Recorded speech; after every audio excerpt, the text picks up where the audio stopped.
I was hidden behind what I thought was my background, but it turns out that I had dropped an overlay that was identical to the background. So watch this. If I take the camera, the same image. So sorry about that. That was a little more awkward than I would have intended. Good evening, everyone. That was very Professor Farnsworth. I hope you guys are doing well. So yeah, people have been asking me my opinion about this Tomb Raider show for the last few weeks, and I wanted to finally give you my assessment because I had watched it several weeks ago, and I thought I was going to do like a scripted video, and then I was like, maybe, I don't know. First up, hello to everybody in the chat. Thank you all for being here. I see Jeremy Kerr is here. Mayumi's here. Jason Anderson, Mandy of the Living Dead, Robotimus, GamerX, Stephen M, KBA, Jeff Morris, Bjorn, Stratos, let's see, Tim Hayes. There's a lot of people here tonight. Rob K, Alan Dawson, Original Outcast, Scott Hughes, Don Miles is here. So there's a lot of people floating in right. Scott Knudson's here. Chronicles here. All right, Wolfie's here. Coxie's Toy Cantina. Matt Noon. Hello, everyone. Rex J. Cox. Good evening, sir. Okay, so I have visuals and I have a lot to say about this. Hey, Rick. So let's get into it. I'm going to show you how serious I am about this tonight. All right. We're going to show my age here. I'm going to do this. All right, I'm going to debut these glasses that I have to wear now because I'm old. All right. Okay, so actually, I don't need to do this. All right, that was just a joke. I'm not used to that yet. All right. Okay. Oh my gosh, we've already got a super chat and it's a huge one. Clone of Steve Dreamkiller. Thank you. Holy crap, thank you. Have a great stream. Thanks for years of unmatched content. Well, you're welcome. Let me turn this light down. Oh, it's a little harsh. Thank you so much, Clone Steve. Thank you. That's very, very, very kind. And thanks for being here. And Scott Knudsen with a $20 super chat. Here's some ammo for your Tomb Raider HKs. Ought to be able to buy what, 3 rounds? Yeah, HKs and their notorious elite prices. The HKs are going to come up in this presentation, by the way. No, it's never too early for one of those. He's my golden age cinema pick for indie. So, you know, there it is. I look a bit like damn fool idealistic. I'll take that as a compliment. Oh, all right. Stickfa, good to see you. Okay. Here we go. So the Tomb Raider Netflix anime, and I thought it was weird they were calling it an anime because it's not really an anime. Like Netflix does anime productions. Now, there are some anime audience members who say, well, because it's commissioned by Netflix, I kind of put it over in a bucket over here, and then I go watch my legit anime on High Dive and Crunchyroll. Oh, thank you, James. I appreciate that. Nope, same chair as before, same as it ever was. So, yeah, they called it an anime. And by the way, if I'm coming in too hot on the microphone, let me know. I fiddled with the settings after I was on. What show was I on the other day? I was on a show. I can't remember what it was, and my mic was apparently too. I think it was 3POA. So this was announced in 2001 or 2001. Sorry, I'm going to get this right. This was announced in 2021. All right, January 2021. So we've waited basically for the better part of 4 years for this to happen. And why was it taking so long? Why did it get delayed? Some people say COVID had something to do with it. Some people say, oh, it's because maybe there was, just delays in mounting an anime like that. Now, the news lately has been that it's been picked up miraculously for a second season. But if you go back and you look at the original announcement in 2021, it had already been the contract, the ask by Netflix had already included 2 seasons. So they're spinning the second season greenlit announcement away from the fact that it's really just fulfilling a contract. Now, I'm sure that Netflix has the opportunity to, hit the eject button midstream whenever they want. But quite literally, they ordered 2 seasons up front back in 2021. So despite its very mixed reviews, which are all justified, and despite its lackluster performance, they're like, oh, we've greenlit another season. It's like, no, the second season was already greenlit. You've all just decided to go ahead with it. Yeah, Don says, I didn't see the entire series because it was so terrible, but it looks like there were awkward implications that qualify for the, you know what, that's not important treatment. Yeah, we're getting to that. Okay, so they always order 2 seasons. Same thing happened with Velma. Yeah. Okay. And then Original Outcast says they did the same thing with Velma on Max, claiming it had 2 seasons up front, but were radio silent. Okay, so it's more than meh, AL. It's Jason Anderson. Oh, they mounted that anime, all right. Okay, so first I want to give you guys a little bit of a primer into Tomb Raider, because all of that is going to inform how we got here. And it is important to go back through this a little bit. So get ready for some visuals here. So Lara Croft Tomb Raider was a character that was created in the mid-90s by Core Design out of Derby in the UK. They were a video game company that had been very successful with Rick Danger. And they were developing this new revolutionary 3D perspective game that wasn't going to be first-person shooter. It was going to be like 3D third-person perspective with a dynamic camera, all that kind of stuff. And we ended up getting Tomb Raider with Lara Croft, and there she is at the front and center in the middle. That's Tomb Raider 1. Now that started spawning games every year after that. So on the left you have Lara from one level in Tomb Raider 2, and on the right you have Lara from Tomb Raider 3. So these would be 1996, then 1997, 1998. And this kept up through 5 games. So then you have on the right, you have Tomb Raider 4, which is called The Last Revelation. On the left, you have Tomb Raider Chronicles, which you can also call Tomb Raider 5. And in the middle, you have Angel of Darkness, which is sometimes referred to as Tomb Raider 6. And Tomb Raider 6 was the only one that got delayed in this timeline. It got delayed by about a year and a half. That game was so unsuccessful that the character was taken from Core Design, the creators of the character, and it was given to a San Francisco-based company called Crystal Dynamics. Crystal Dynamics had done The Legacy of Kain, I believe, and they were tasked with rebooting Lara. Now, right before, because Angel of Darkness was so buggy, and Angel of Darkness was such a misfire that it did so poorly that even Paramount Pictures blamed the game's poor reviews on the failure of Angelina Jolie's second Tomb Raider movie, which is kind of a stretch because there's never been a good Tomb Raider movie, but that's what they said.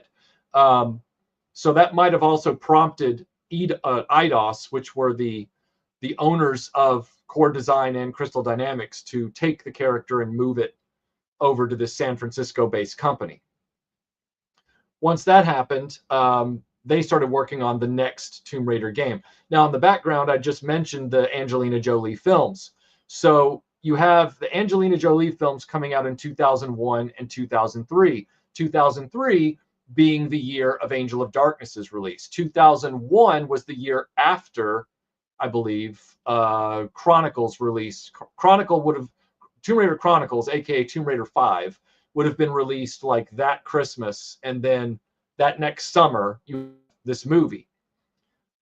This film is the beginnings of the cracks in the foundation for Tomb Raider in many ways, because up until this point, and this is really important to understand, up until this point, Lara Croft was a character that the best way to describe her would be, what if James Bond was a woman, but she did Indiana Jones stuff? So in other words, you've got a character who has the attitude of James Bond, but her adventures are Indiana Jones adventures. And she's very like calm, cool, and collected. She's very like dry-witted, can be very sarcastic with her enemies, a lot of good one-liners, stuff like that. And she's a loner adventurer character, okay? So all 6 of these games depicted her in that way. But then the Tomb Raider movie came out around the time of the last few games, and the Tomb Raider movies introduced literal daddy issues. Like suddenly Lara had a fixation on her father, and her father was already dead, and she was trying to fulfill his dreams rather than the original character, which was her parents had died in a plane crash when she was very young. She inherited their aristocratic wealth, and she decided to, use that to be sort of not part of the aristocracy, and she went off on these globe-trotting adventures. She was almost like the Indiana Jones equivalent of a base jumper, where she loved globe-trotting, she loved looking up ancient mysteries, and she did it for the thrill of the chase. That was how she was, because that was the way they established her character for 6 games. Like 6 games. So let me just check the chat here real quick. I see that I've missed a few things, so hold up a second. Okay. I see. Thank you, Scott Knudsen, for the super chat. He says, what made Lara so amazing is that while she was clearly inspired by Indy, she was in no way a ripoff of him. She was her own awesome character, dare I say, a strong female lead. She deserves so much better than she's gotten. Agreed, and we're about to get into that as well, for sure. Hey, Kilamagwai, good to see you. I'm glad you did, James.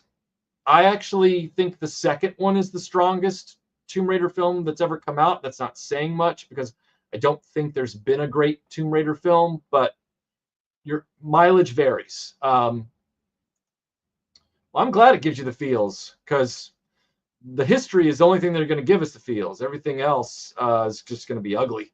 Tomb Raider 1, yeah, the Angelina Jolie film that they then ripped that plot off of for Dial of Destiny. Yeah, exactly. If I missed any super chats, let me know. I apologize for having to jump back to these visuals, but I want to make sure that I get all this in here. Okay. What do I think about the Tomb Raider Witchblade crossovers? I mean, they're fun comic books. They're not exactly why I enjoy Tomb Raider, but, I'm glad people like them.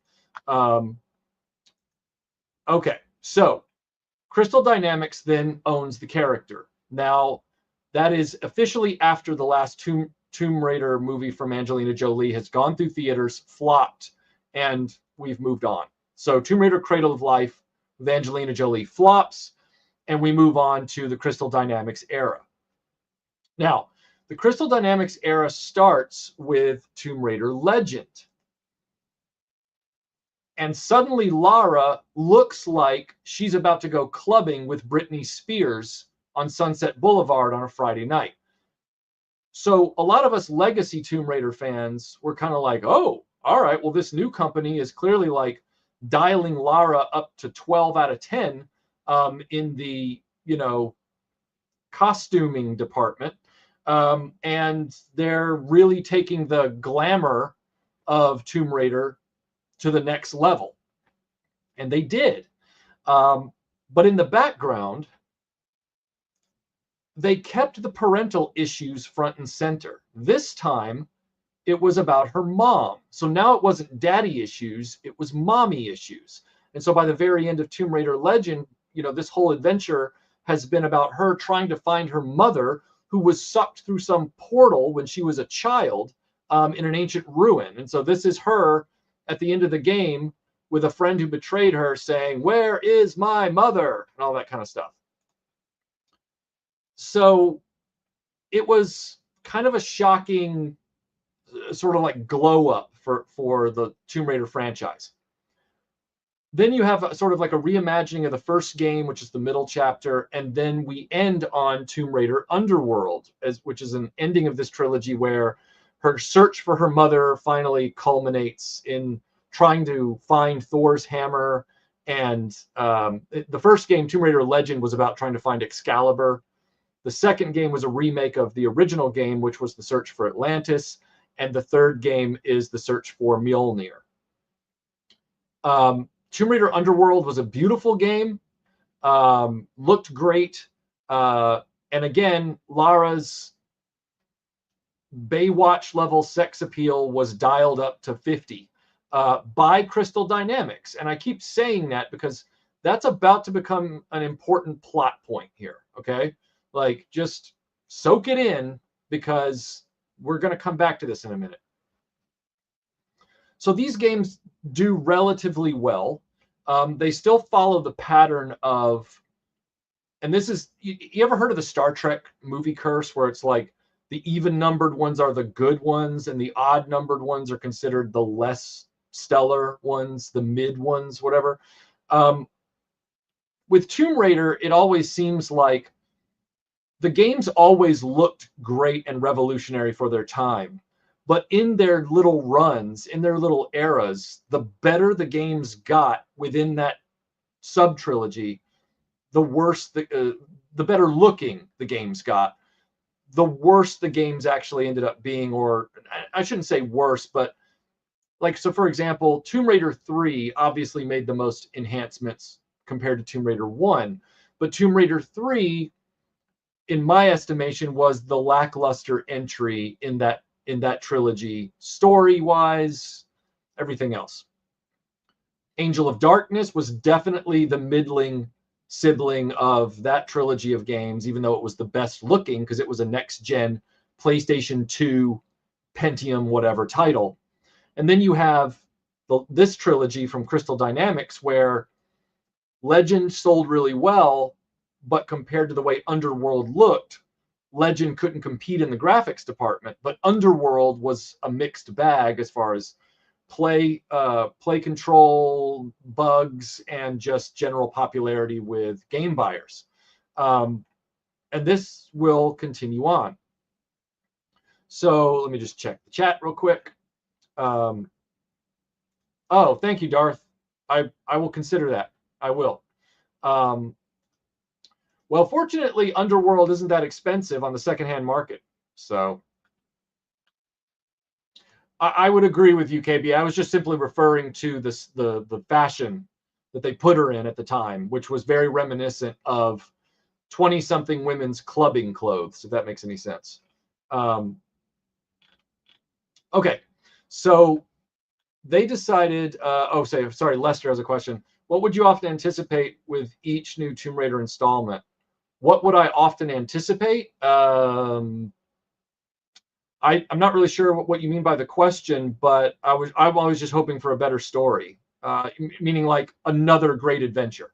There's a lot of good adventures in the Tomb Raider pantheon of games and stories. I just want a great adventure story. So looking here, let's see. I hate the back got in the early 2000s. I feel they focused a lot on her body, where I feel it's not too bad. It had its moments. Well, the games themselves at this time, which is that's what's interesting, is that there was some verbal backlash around the early 2000s, a lot of that I think had to do with Lara having been in the popular zeitgeist for a while. Some of the spokesmodels, they never did anything wrong, but people were just starting to be down on booth babes at the time. And then also the Top Cow comics had come out from Andy Park, and they're beautiful comics, but they are definitely the apex of the whole, like, even though they were 2000s era comics, they're the apex of the 90s babes and boobs, aesthetic for comic books at the time. They are apart from the games themselves. The games had their own continuity and their own Lara that never crossed over into the gaming or into the comic book continuity. So the people's outrage often is misplaced. Like, if you haven't seen my video, Mandy, about the Tomb Raider magazine, the official magazine from the late 90s, early 2000s, which I called Lara Croft's Official Pinup Magazine. It's an official magazine. If you haven't watched that video, go watch it, because I make a very strong point with facts to back it up about how you have marketing Lara, which the public saw even if they didn't play the games. And then you have video game Lara, which is totally different. But that's the one that the public wasn't as familiar with, because most of the people complaining didn't even play the games, so they didn't really know the real character, and it's very annoying. Well, Robo, you're gonna enjoy this. Settle in, my friend.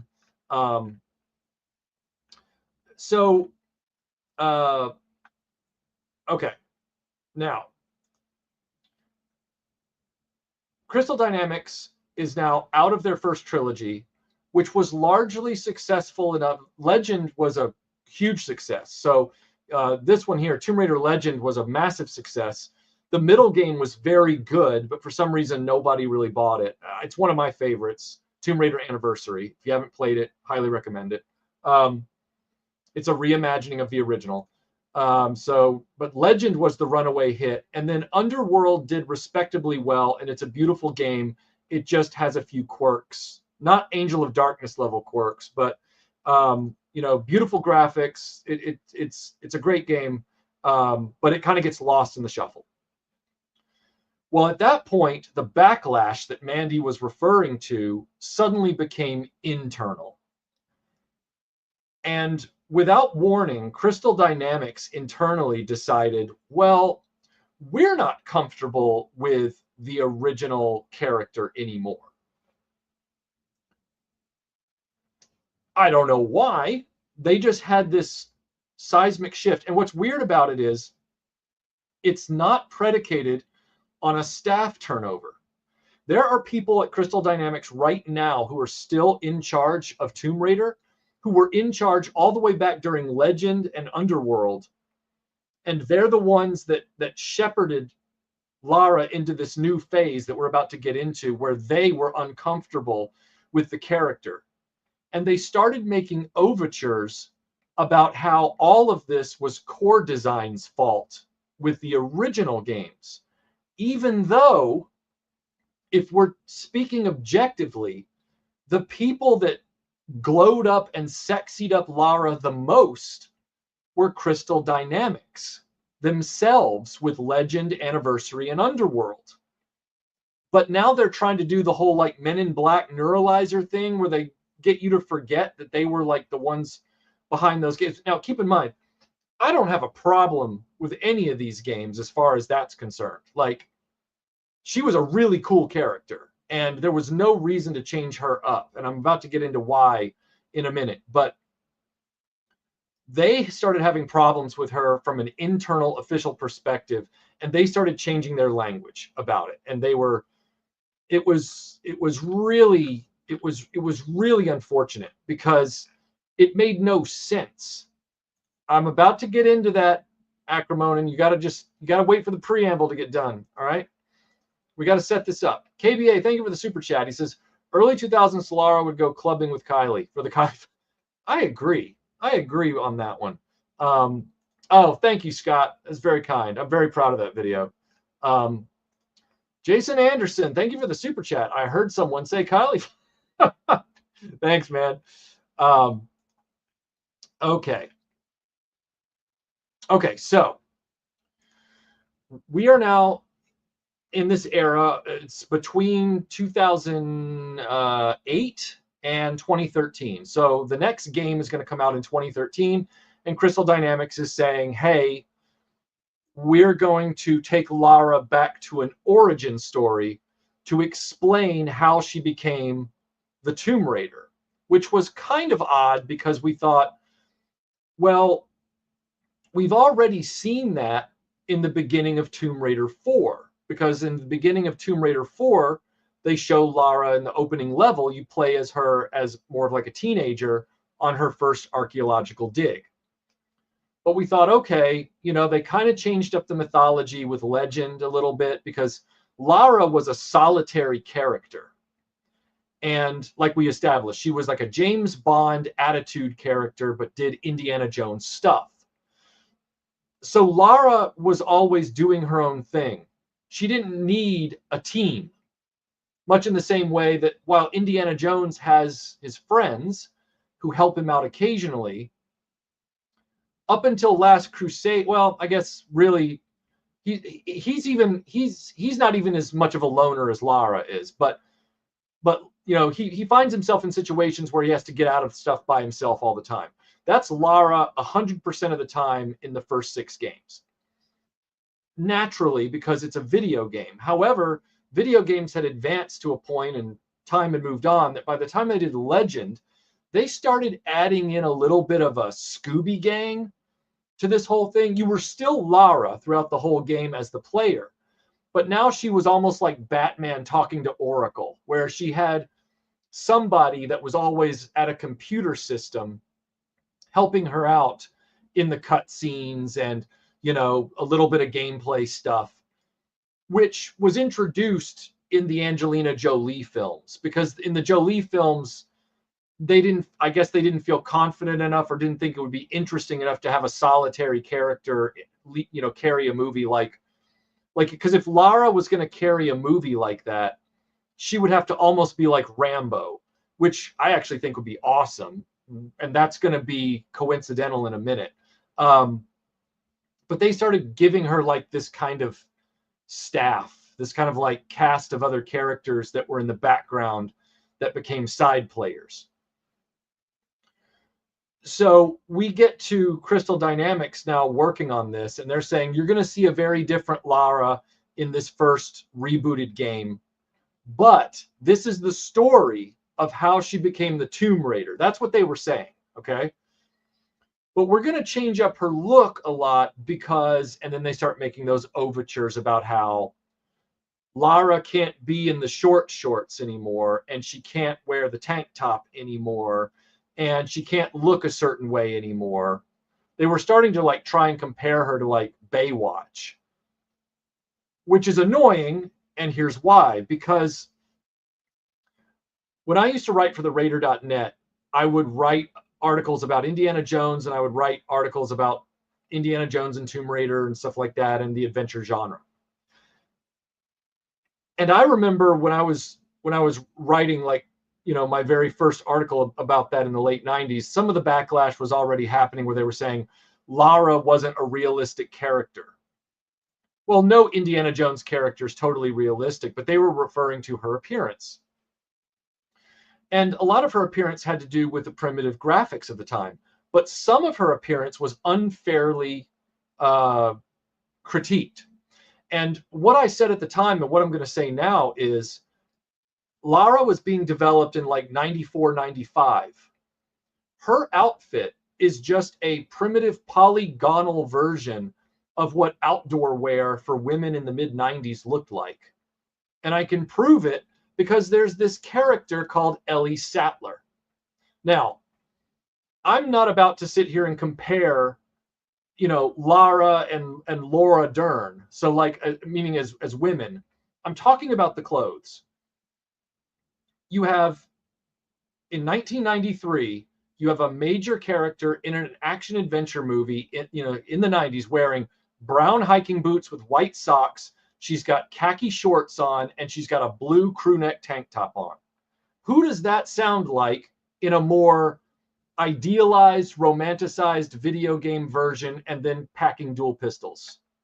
That lady right there in the middle. She's got the brown shorts with the cuffs on the legs. She's got the crew neck, tank top, and she's got, the brown boots, which you can't see. So, like, this I thought was just reflective of what women wore outdoor wise, just minus the guns.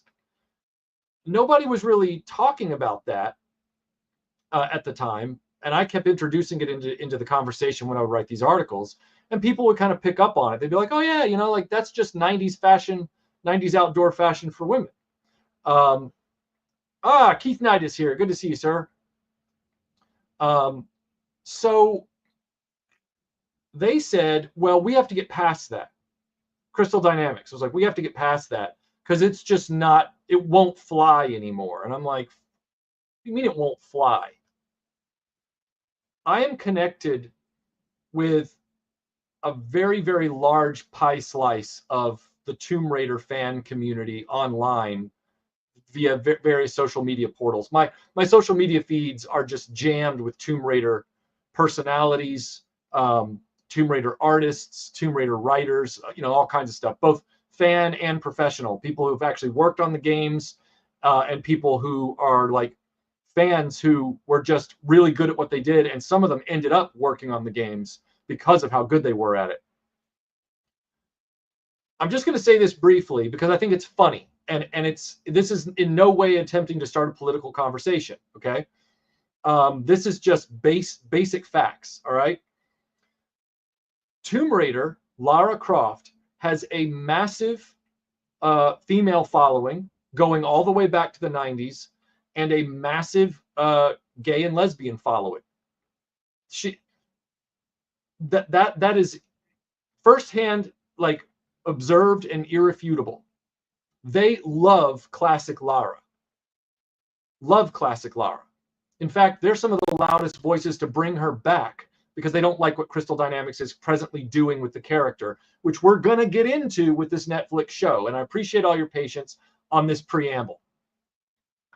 Well, it just so happens, I found out recently, that Laura Dern's Ellie Sattler is also a female icon, naturally, and a gay and lesbian icon as well, because of the way she dressed and the way she looked, and they think it's just iconic and awesome.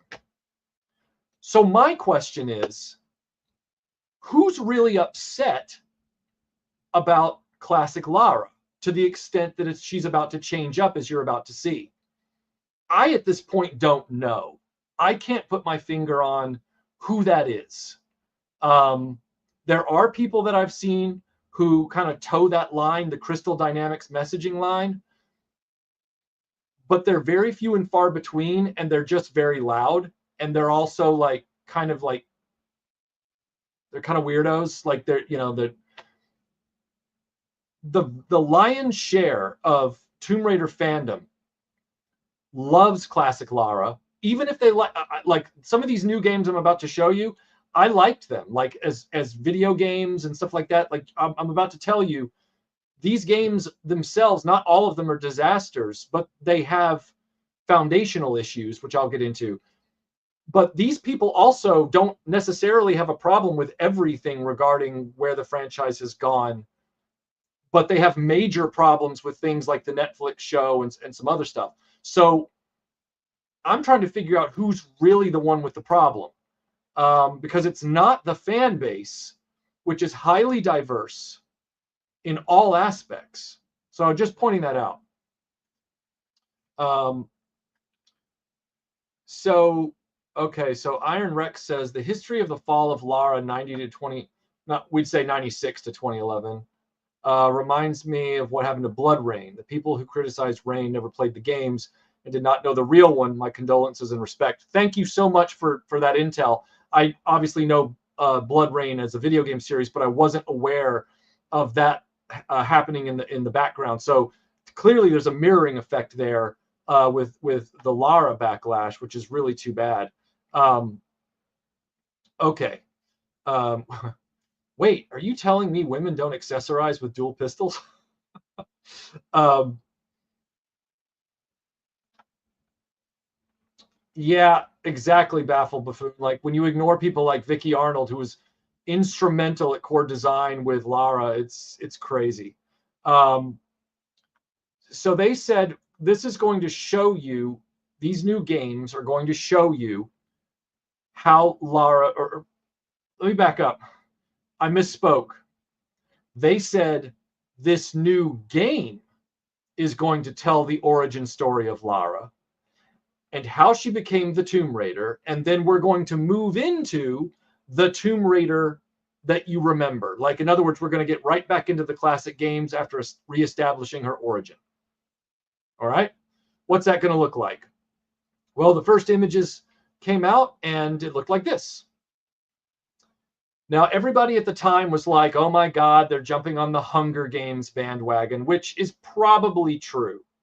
But they were also changing up the entire game engine, and they were making it far more like combat and survival focused. Because while in the original game, she had the dual pistols, and she did have action moments where you had to shoot your way out of places and fight bad guys and stuff like that, most of it was exploration and like level puzzles and stuff, like environment puzzles. So they were taking it and almost, some people, they compared it to like Gears of War, where there was a lot more visceral, action violence in this game. This game was truly 18 plus. It was a very brutal game. And I would describe it as Tomb Raider meets Lord of the Flies meets Rambo 4, where Lara's on her first archaeological expedition. And now, instead of it being mommy issues from the previous trilogy of games, we're back to the daddy issues that were introduced in the Angelina Jolie series. So now you've got a mom who died sometime in the past, and then a dad who tried to raise his young daughter as a single father, but his archaeological obsessions got him murdered at some point in the past. And now Lara is trying to pick up the pieces of her dad's unfinished, unrealized dreams. And this is one of them, trying to find this ancient Japanese island where a legendary empress was entombed. And they shipwreck on the island in a storm. She has a whole gang of comrades and co-professionals, a Scooby gang, that while you don't play them, you have to interact with them a lot. And you shipwreck on this island, and you find out that there have been a lot of shipwrecks on this island, and a lot of them had very bad people on those boats, and they've formed a society of like Lord of the Flies style cult pirates. It's like a cult of crazy people who are very violent and whatever. So you're trying to solve the mystery of the Empress of Yamatai while also trying to survive these people who are trying to murder you, because they also have been researching the mystery of the island, and they think that there might be a way out if they abduct all of you. It's a very, very cinematic, brutal game. It caused some controversy at the time that it came out because it shows very violently how Lara is she learns in a trial by fire how to defend herself. A particular scene where a sort of like Eastern European pirate guy who finds her while you're trying to hide, and it insinuates that he's going to do some nasty stuff to her, if that makes any sense. Unfortunately, it's like a quick time instance, which was very in vogue in 2013 when this game came out. And Crystal Dynamics tried to defend themselves by saying, well, if you fail the instance, he just chokes her to death. And it's like, right, but it is very suggestive. I didn't have a problem with it because the game was very violent and very visceral. But some people got hand-wringy about it. And if you fail the instance, he goes from suggestive to choking you to death. If you clear the instance, you wrestle with him and you grab his gun and you blow his head off. And it's a very intense kind of thing. And the game is filled with that kind of stuff. Like, here's a finishing move. where when you get the assault rifle, you can just empty an entire magazine into the enemy. You've also got, your bow and arrow and, all that kind of stuff. So it's a very visceral cinematic game, but it's very fun to play. Doesn't have as much Tomb Raider stuff throughout, but the adventure part of it kicks in the latter act, mid to latter act. So by the end of it, you're in a full Indiana Jones Tomb Raider adventure by the end. The first, 2/3 of it are, more focused on action and survival. The last 2/3 of it are action and, ancient quest adventuring. It's a really fun game. It's a really fun game. It's not. I wouldn't say that it's. Brian Dillingham, thank you for the Dillinghamism. Retroblasting always makes long drives enjoyable. Well, I'm glad I can be there for you, sir. Thank you so much. Just checking to make sure I didn't miss any super chats here real quick, because I know I've been running my mouth. Okay, I haven't missed anything. So one. Oh my gosh, Dillinghamisms abound. Retroblasting always makes long drives enjoyable. Thanks again, Brian. I appreciate you being here. Drive safely. So I liked the game a lot. And by the end of the game, in that Indiana Jones moment, but also dovetailing with the Tomb Raider moment, you finally have Lara grab a second pistol. Because throughout the game, she has one handgun, she has an assault rifle, she has a shotgun, she has her bow and arrow. And she also has a climbing axe that she picks up from one of her allies. It's a mountain climbing axe, but she can use it for hand-to-hand self-defense. And it's really brutal, but kind of satisfying at the same time. So the game is a lot of fun to play. I know that some people aren't going to like me saying this. I actually liked this game a lot more than Uncharted. I found Uncharted's combat to be very herky-jerky. I thought this game was far more polished in that regard. Really liked it. So in the very end of the game, for the first time, Lara picks up the two pistols and wins the day. And at that point, she has gone through all this awful stuff, like Temple of Doom meets Rambo 4 level stuff. And so she's a far more calm, cool, cold, and collected character by the very end of the game. And they make it clear that now the adventure begins. They literally say the adventure begins, or the adventure continues, or something like that. So we thought, okay, we're moving into real Lara Croft now. We're past the origin. The next game, oh my gosh. Well, this game sold really well. And Crystal Dynamics decided, for some reason, you know what? Let's try and drag this out a little bit. Let's do more of the same in the next game. More of the survival, more of the not Tomb Raider-y stuff. No, this time it'll be like the quest for this ancient object that might make somebody immortal. Like it's sort of like a fountain of youth type thing, or whatever you want to call it. But really, it's just going to be another action game with a lot of survival elements and, brutal Gears of War type stuff. And it was called Rise of the Tomb Raider. And, it had a very different, look to it. It's much more of a wintry, game.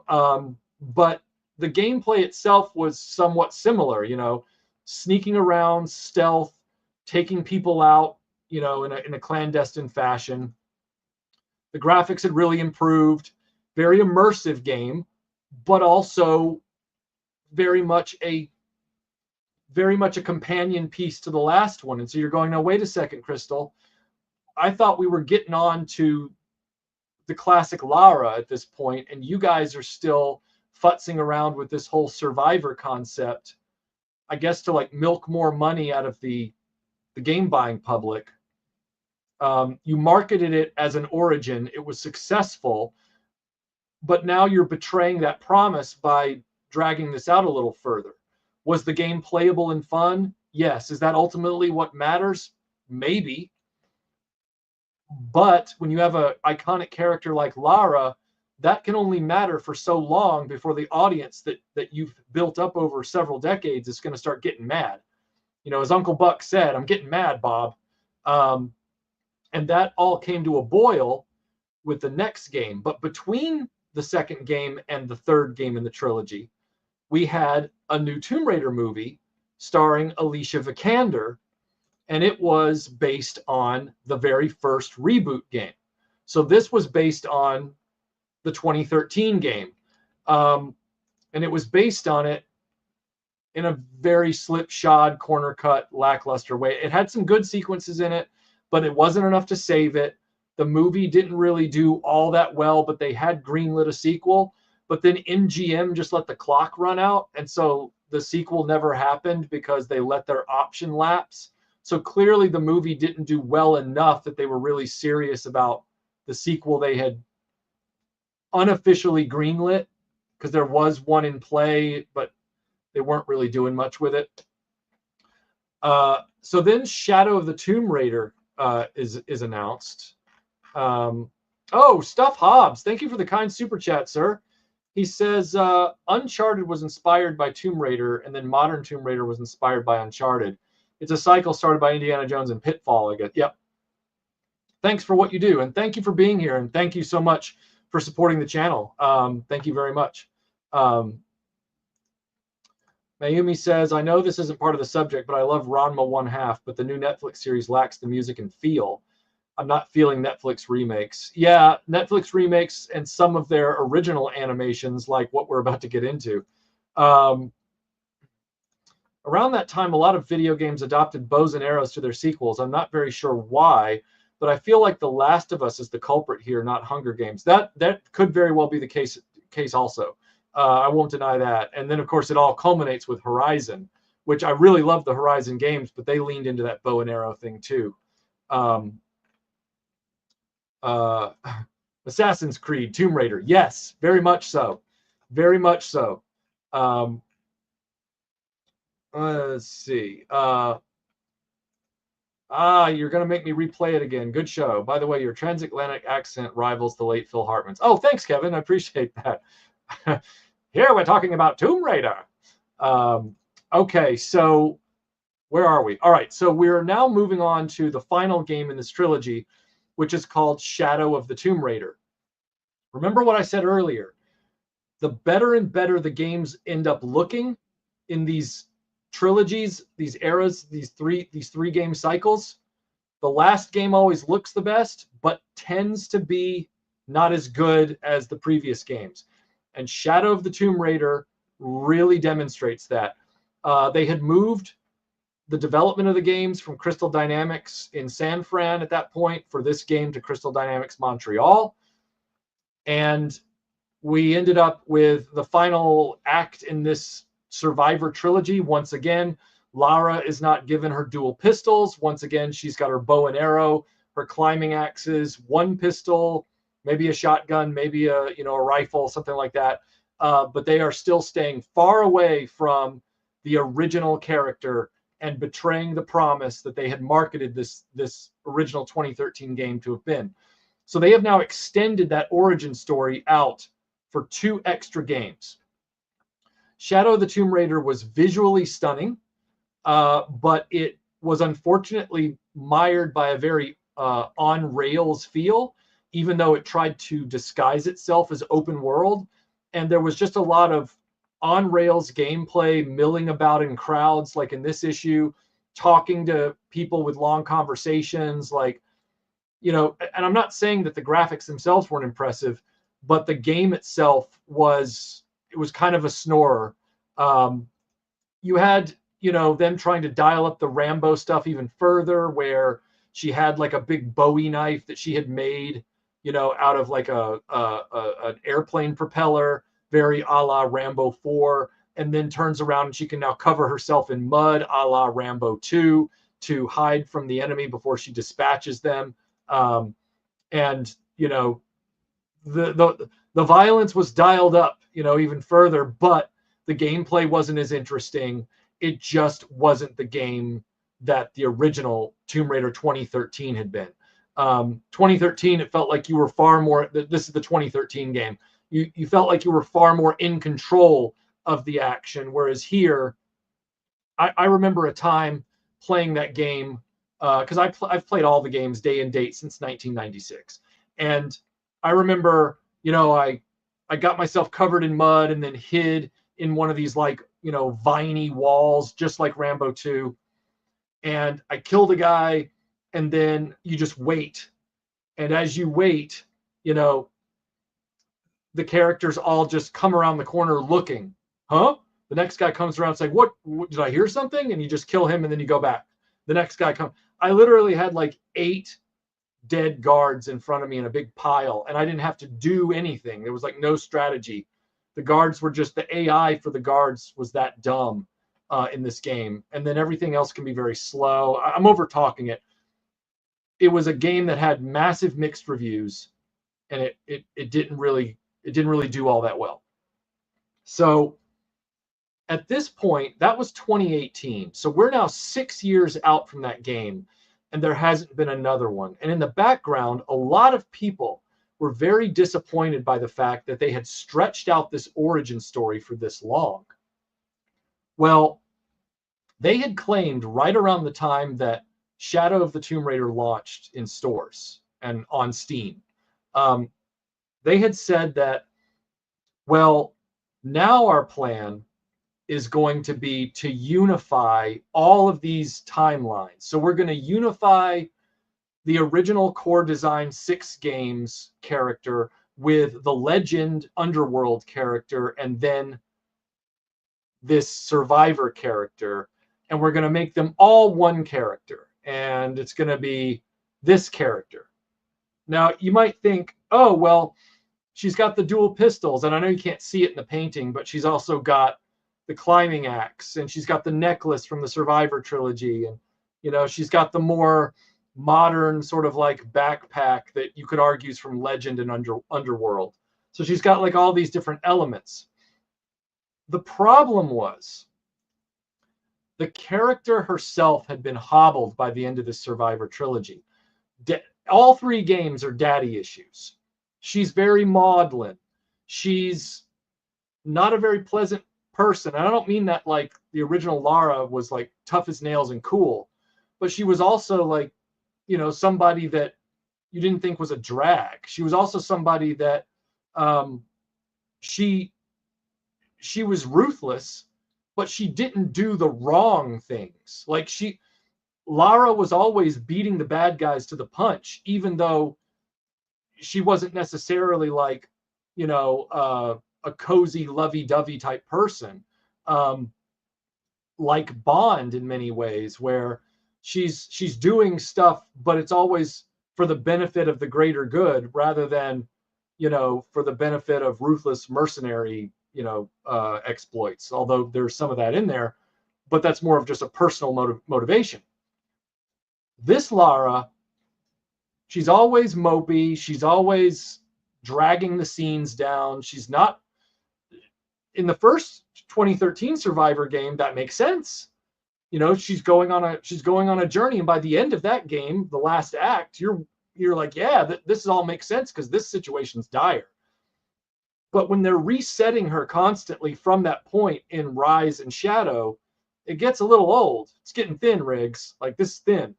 So you get to this point with this game where they have transformed Lara into just an unfun character to spend time with. So when we all saw this unified Lara, we were like, it was like the Anchorman moment of, I don't believe you. Like, because at this point you've mishandled the franchise.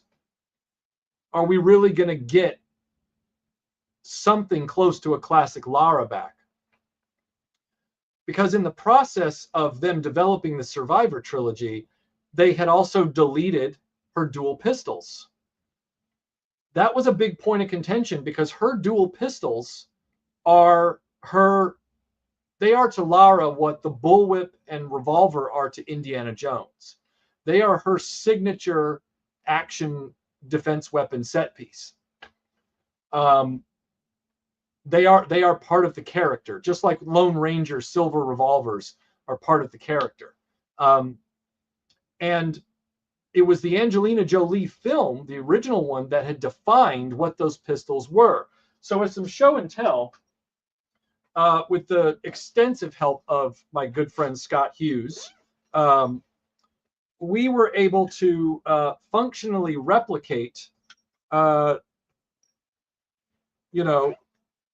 Scott knows his way around all this. Not one, but both, the full brace, as they say. These pistols are this iconic, to the point that an adventure fan like myself wanted to have these in my collection the same way I wanted to have Indy's hat and his bullwhip and his revolver and all that kind of stuff. So taking these away from her after effectively 9 games, these were her guns going into Angel of Darkness officially, this type. But the dual pistols had always been with her in some form or fashion, going all the way back to the original game. And suddenly they were gone, and they came back at the end of the 2013 game. And we thought, oh, great, they're back, and now we can move on. And then they took them away again, and then they didn't bring them back again. And nobody knew what was going on. It was crazy. So when we see this unified Lara, we're thinking, okay, what's the end game here for this character with Crystal Dynamics? Because they are officially mismanaging the brand at this point. Many people in the Tomb Raider community, women, the gay community, men, we were all saying, look, whatever you guys are working on, we would just like these games to be remastered, the original games, and brought up to modern standards. Now, Crystal Dynamics would eventually do that, but unfortunately, they did it they almost like handed it off. It was almost like they basically just deferred. They sub-licensed that task because they were not interested in doing it. Because remember, Crystal Dynamics has a real internal problem with Lara as a character in a franchise. They are owners of and working on a license that they visibly aren't comfortable with, kind of like Disney and Indiana Jones. They really don't like it, but they've ended up with it, and it makes money when it's done right, but they're rapidly getting to the point where they're not doing it right anymore because of their own hangups. So I got some super chats here real quick. David Carlier, thank you so much for the €2. Hi, Mr. French. Hi back to you, sir. Good to see you. And Snake Eyes with the £6. Thank you, sir. Funny, Facebook just reminded me of my post from 11/13/2015 when I took unboxing pictures of the Rise CE, and instead, oh, right. It all comes around, doesn't it? These portals are listening to us, aren't they? I liked Rona Mitra, Luis. I really did, but I also really loved Lara Weller. I thought Lara Weller was awesome. Yeah. Yep. Okay, so here's the deal. I don't know exactly how to get into this, so I guess I should just kind of like jump into this here. But the reason that I know, or I have a very strong opinion and position on what I feel is Crystal Dynamics' attitude toward their own IP. Several years ago, I was courted, I guess you would say, by a company that was looking to get an official license with Crystal Dynamics regarding Tomb Raider. That contract, whatever you want to call it, it ultimately didn't materialize. And in order to not, and it wasn't any fault of the licensor, but in order to, I don't want to speak out of turn. So I'm not going to say who that was, because ultimately that position, never materialized for me either because of that. But that's just the way the cookie crumbles. Like that happens, right? But because of that, in those machinations of trying to get to that point, I was firsthand privy to some marketing calls, some materials, and other things like Zoom calls with people from Crystal Dynamics and stuff. And so I got to sit in on a bunch of these. I sat in on 2 fairly eye-opening calls with Crystal Dynamics. And I got to tell you, like, the case is upstairs, Scott. I don't have the case with me, but the case will be a nice surprise for the actual video. I will be doing a full video about the story of attaining these pistols in a dedicated video, and don't worry, we'll be showing off the case in that video. So he Scott was an immense help with these pistols, and they're one of the prides of my entire pop culture collection. It's a dream come true.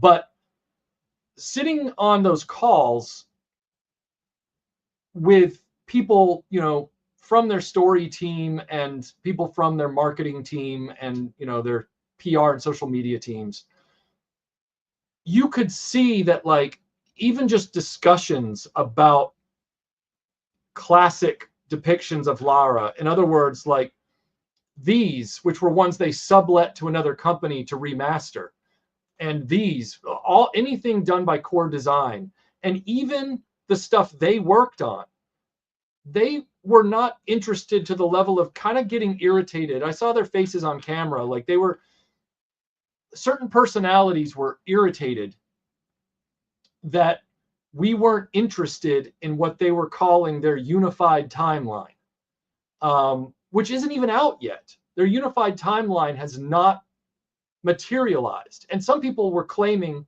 that, oh, well, the first depiction of it will be in this Netflix show, which we're now about to get into. And I know it's been an hour of preamble, but it was kind of important to set all this up. So they said, well, we really want you to focus on the unified timeline. And the argument at the time was, but nobody knows what that is because it's not out yet. And by my assessment, it's still not out. They are so, they want to bury the original Lara. Oh, they still pay somewhat positive lip service to it just to keep most of the casual fans off their back. But the diehards have been complaining about Crystal Dynamics' attitude for a long time. And then I got to see it firsthand.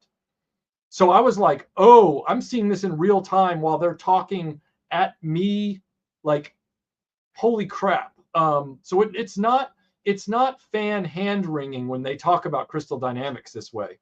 Crystal Dynamics has a very messed up kind of vision of how they want this character to be. And it's odd to me that they think that this character is more modern and more acceptable now with the way they've developed it. And we're going to get into that heavily with the Netflix show assessment. But it's crazy that they're thinking about this all backward. And I'll make that clear here right now. But yeah, I just wanted to let you guys know that I've had some firsthand experience with the people in charge of this brand, and not from a fan perspective, but from, like, it was a professional perspective. And it was like, oh, this is not an environment that's conducive to Lara finally breaking out of her shell again. They've got Lara in a cage now, effectively. And it is a very San Fran West Coast, corporate attitude. It's like a corporate attitude on top of a San Fran attitude. I mean, you can just hear Cartman just being like, ugh, like as he's hooked up to that, that diving suit trying to walk through San Fran. Just check here. Scott Knudsen, thank you for the super chat. He says, I think if you're using terms like unified timeline, you've already lost. Yeah, it's kind of like when you whiteboard about Star Wars and you put dragons on the whiteboard. Like, Patton, thank you for the £5. He says, from what I understand, Square futzed around a lot with their Western game output. There were similar issues with Hitman. Eventually, both abandoned the IP. Yeah, and Square had to sell. The Square bought Eidos at some point in the past, which owned Crystal Dynamics. And then Square sold off Eidos in a fire sale a few years ago. And then Embracer Group bought Crystal Dynamics and Eidos. And now Embracer Group, who swallowed up a bunch of video game companies, have turned around and like shuttered a bunch of them to take tax write-offs because they overinvested without actually putting out any good games. Crystal Dynamics is still officially in existence, and they're still officially working on a new game, but they've pretty much sub-licensed that development to Amazon Games. And also, just to give you guys some added, clarification, some people think that this Netflix show that just came out is the Phoebe Waller-Bridge show, and it's not. That show that was announced in 2023 in development. It's a live action show, and that is for Amazon, who are also in partnership with Crystal Dynamics to do the next big mainline game. So this Netflix show is a completely separate thing, and it's animated, so that also separates it. It's a whole like bag of snakes. Okay, so yeah. Yeah, who can forget the Star Wars whiteboard? Like, never forget. Hashtag never forget the Star Wars whiteboard.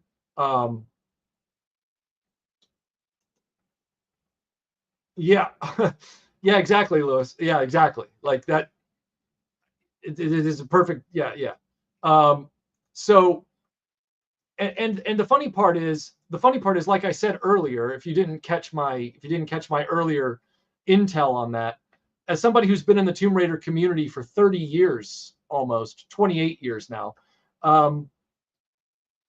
the Tomb Raider fandom is so diverse as far as sexual preferences, genders, all that stuff, and all of them love classic Lara. That's to almost every classic Lara and or legend Lara, which is the same. Like legend Lara is classic Lara with the sexiness dialed up to 50. Those are their favorite. That is their like overarching favorite version of the character is the OG Lara, and Crystal Dynamics doesn't want to hear it, even though their entire fan base has spoken. These companies are straight up Ferengi. How many times has the word acquisition basically been used to describe all these? Yep, exactly. Okay, so we're now at the point where 2018 Shadow of the Tomb Raider comes out to middling reviews. Then they announced the animated series starring Haley Atwell as Lara in 2021, where you sit back and you go, wow, that's too bad. Because Haley Atwell, about, at that time, 2021, Haley Atwell, about 6-7 years prior to that, would have been the perfect on-screen Lara Croft. She's actually British. She's built like Lara. And they gave it to Alicia Vikander, who, like I said, she's a good actress-ish. She's a little wooden to me, but I don't hate her or anything.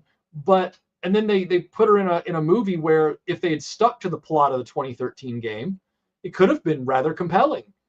But instead, they corner cut the 2013 game and futzed with the plot and, cheaped out in places, and it ended up being a nothing burger.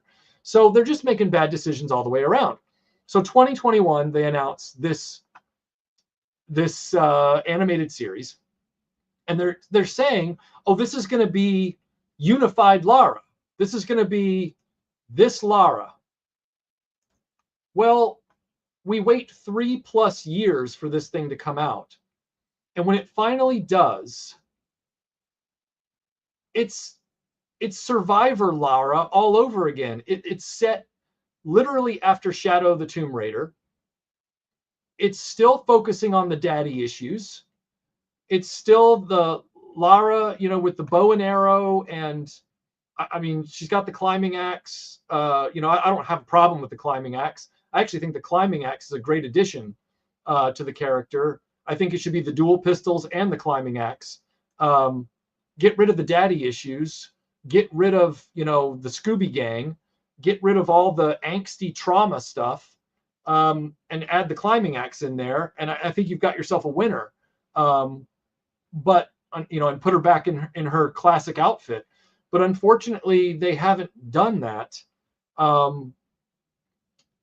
And so the show itself it's one of those tone deaf shows where the moment the show begins, it's Lara in South America or something like that, on an adventure, just like an Indiana Jones opening where you're in the middle of an adventure. But of course, they do this like tone deaf thing where the first thing they say is, other characters accuse Lara of stealing another country's history and artifacts, as if there's some kind of like colonizer sort of, accusation or something like that. But the funny part is, while that's clearly an attempt to show some kind of postmodern cultural political correctness, the people saying that to her look completely cliched as natives. And I don't even mean like the natives that are chasing Indy in the beginning of Raiders. I mean like they do this pastiche where the native people in the scene who are chasing her are almost, they're not almost, they're dressed up basically like you would think of, a junta or terrorists. Like they are close-minded evil types with assault rifles and stuff. And you're going, wait a second, who's really doing the stereotyping here? Because the character is just an adventure character. You're just making a fictionalized adventure, like a globe-trotting adventure. But you're trying to claim that she's problematic, while your depictions of the locals are super problematic. There was literally next to nothing in most of the original games from 30 years ago, almost 28 years ago and counting, that had anything like that in the games. And meanwhile, you have a Lara that is just an extension of the Survivor character. She's still got all of these traumas and problems with her father, with the death of people from the 2013 game that she's having flashbacks about from her Scooby Gang. She's always, on the wrong side of her surviving friends, like Jonah. Like she's still constantly apologizing for stuff and, putting them on the back foot and them being mad at her. And she's, as you can see, she's a completely vanilla grade character at this point. Like if I looked at that character, I would have no idea that that's Lara Croft. For a billion reasons. She just looks like another generic, sort of like barely tactical character in a Survivor, kind of situation. She looks like she could be an extra or like a featured, one episode character in The Walking Dead. Like there's nothing about her that sets her apart anymore. She's lost her entire pop culture silhouette.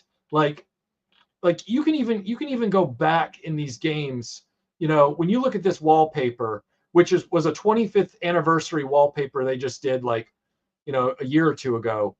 You can look at that and go, yeah, that's Lara. And I'm shocked that they allowed this wallpaper to even get made because Crystal Dynamics was in charge. But this is depicting her from the first game. And you can look at it and go, that's Lara Croft. That's the Tomb Raider. Well, okay, so what is this? Like, what is this? I honestly don't know. Um, you know, this right here, it's just generic as hell. And I can't believe that they're claiming that this is even that. Like, this is their unified Lara. I'm not seeing that here. I mean, this is a scene at the end of it, and it's barely that. Like, when you look at that and then you compare it to this, I'm still not really happy with that, but at least it's not this. This is still Shadow of the Tomb Raider Lara. This is still that stretched out, butter scraped over too much bread survivor Lara. This doesn't play. Um, and as Louise points out, she sobs in 7 out of the 9 episodes. I counted. Like, she has sobbing fits of trauma in 7 out of the 9 episodes. So one would think, well, they're making her too emo trauma. But Melinda, who, one, she's a woman, and two, she's somebody who has an archaeology degree, and also, she knows something about the female mind. She told me, and I thought this was very astute.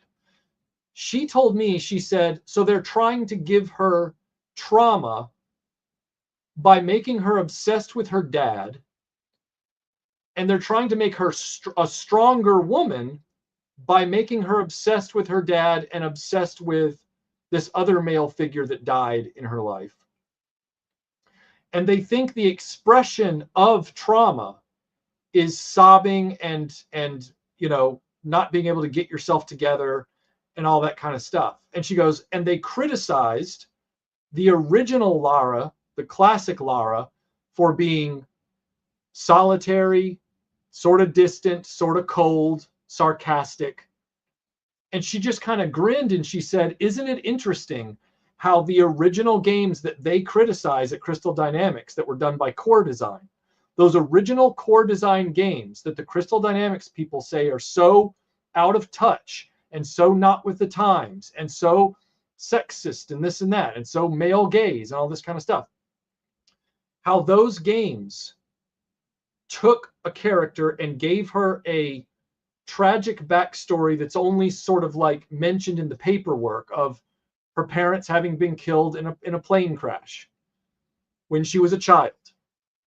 But then the character as we meet her never focuses on that. It's never a Bruce Wayne thing where you're always reliving Crime Alley as a viewer over and over again.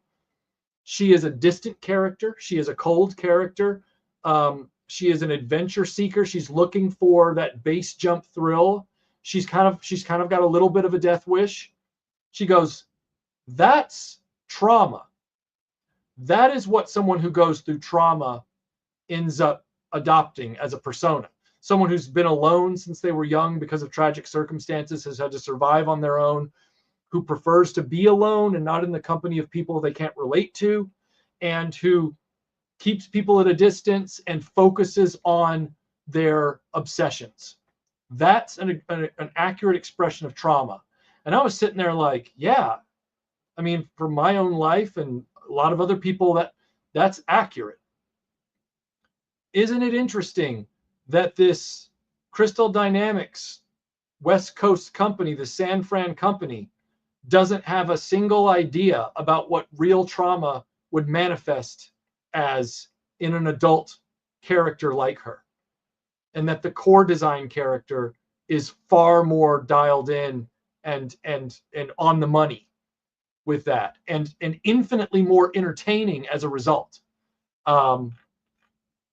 It's amazing to me how they have broken this character, and in the process of this story unfolding in this animated series, they didn't make her a unified character that becomes the Tomb Raider that we remember. Not once, not whatsoever.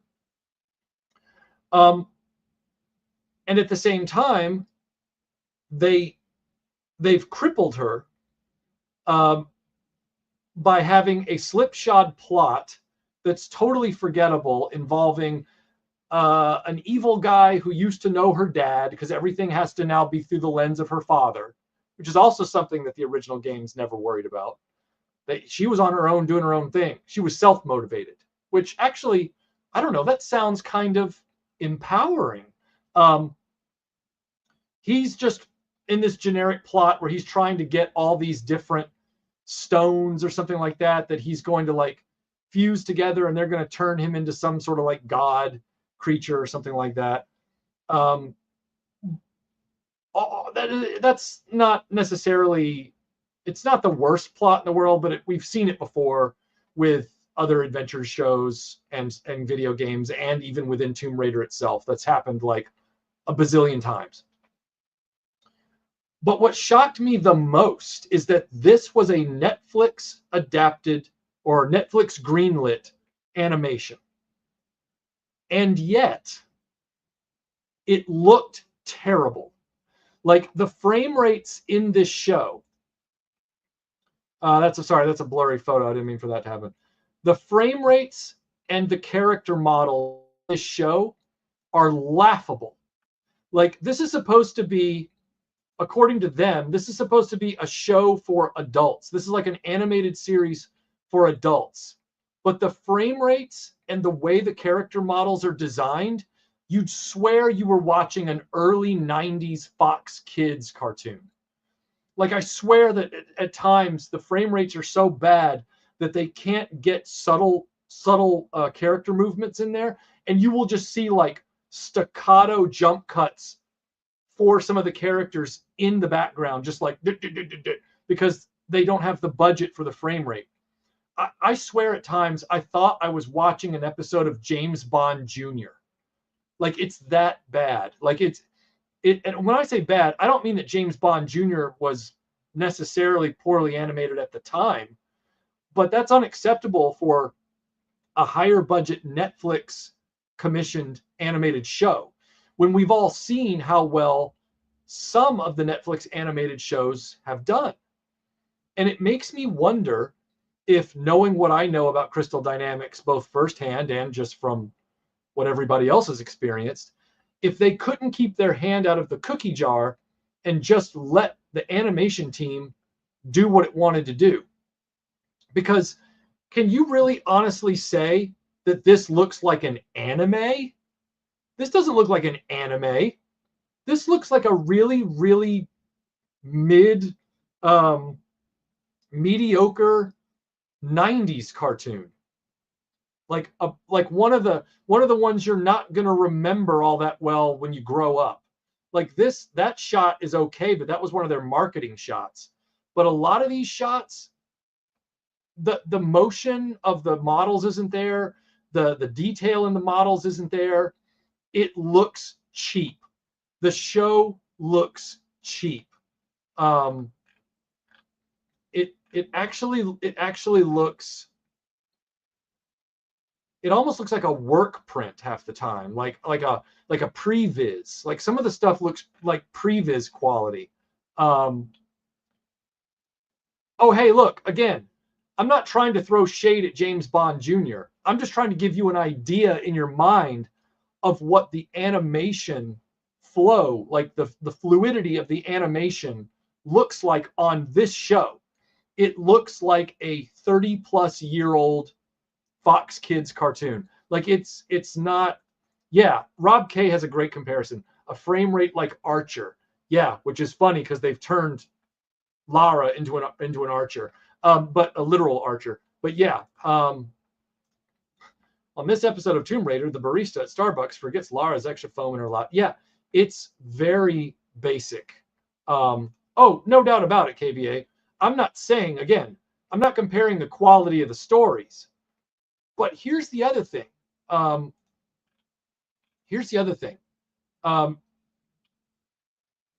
They remember, they also said that this is supposed to be a show for adults. This is an animated series that targets adults. It says it on the rating on Netflix when you fire up the show. Well, it looks like a little kids show or an adolescent animated show from the 90s. It's not even as well animated as The Tick, all right? And The Tick was a great show. But what I'm saying is you would at least expect this show to have the same animation quality and fluidity of motion as The Tick. No, they are cheaping out all over the place. It definitely doesn't look like an anime, which is really what they should have done. They should have just said, make a Tomb Raider anime, go hog wild. That would have been a better idea, because the anime companies aren't concerned about stuff that isn't an issue, if you know what I mean. They would have really delivered something viscerally and visually awesome. I mean, but they blew it. I don't know who they gave this to, and I don't know what incessant amount of notes they gave them, but it made it look like a kids show. It feels like a kids show aside from some moments of violence. It feels like a kids show, and those moments of violence aren't that much. Like, it's whatever. But I want to point out one thing here that really, I think, drives home the fact that they didn't know what they wanted this show to be, because like, it's supposed to be an adult show, but they're so uncomfortable with all the adult and more adult aspects of the legacy of the Tomb Raider franchise that they have watered them down and rinsed them out and whitewashed all of this to a vanilla flavor over the course of the post 2013 game. Like, the 2013 game, again, I thought did its job, and if they had stuck to plan, we'd be in a better place right now. But they then changed the plan based on their own marketing language. And so now we have a show that says it wants to be for adults, but it isn't giving them adult material. I mean, even those games were violent enough to give them adult material in that respect, even though it wasn't really a Tomb Raider game by the second and third, especially the third. But at least they were saying, yes, these are games for adults, even if you don't like the way we've depicted the character. Okay. This show, it doesn't have the animation budget for an adult show. It barely has the content for an adult show. And this right here, that climbing axe, which has been one of Lara's most brutal weapons since 2013, not only is it not really used as a weapon in this show, it's almost used like a very gimmicky sort of like superhero or batarang weapon in a kid's cartoon. She now has it where it's almost just like an overglorified, cool grappling hook, where it even has a spring-loaded head on it, like the blade part at the top, kind of like she hits a button and it flips out like a batarang. And you're going, that's not how a climbing axe works. You've just introduced a structural weak point into that item, which is something they would do on a kids show to make kids go, wow. Because on a kids show, you don't have to reflect everything about reality. But with the way they've done the Survivor games, and this being an extension of the Survivor saga, which is supposed to be very viscerally realistic, that axe is one of the most visceral. I can't say it. That axe is one of the most visceral elements of the new Survivor Lara, and it's one of the few elements that sells itself and works in the context of the action of those games.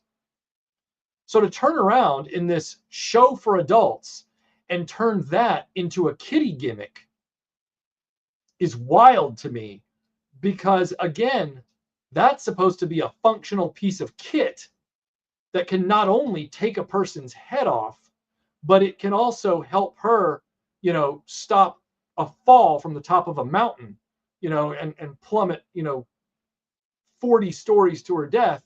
That thing is gonna save her from that fall, like Indy's whip, fantastically around a thing. And I know that like a whip in reality wouldn't do that, but in the grand scheme of adventure movies, you accept some of that in adventure stories. And in the case of Lara, her climbing axe is even more realistic than Indy's whip in that purpose. And the reason I know that is because her climbing axe is actually based on an actual climbing axe.